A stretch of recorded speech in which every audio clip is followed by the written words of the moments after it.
आप वजीर आजम इमरान खान है। आप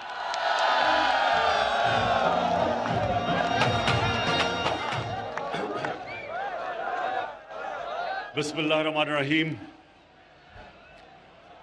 इय्याका नअबुदु व इय्याका नस्तईन। मैं आज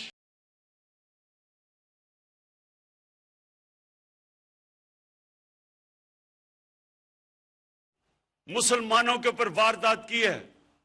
हिंदुस्तान के अंदर 20 करोड़ मुसलमानों के ऊपर जो इसने 2 कानून लेके आया है, उनकी वजह से जो आज हिंदुस्तान में मुजाहरे हो रहे हैं, इन दोनों के से दुनिया की नजर उठाने के लिए ये कश्मीर के ऊपर जरूर कुछ करेगा। आजाद कश्मीर पे जरूर कोई वारदात करेगा। जनरल बाजवा को मैं आगाह कर चुका हूं और उन्होंने मुझे बार बार कहा कि वो तैयार है इनके लिए, पाकिस्तान तैयार है इनके लिए।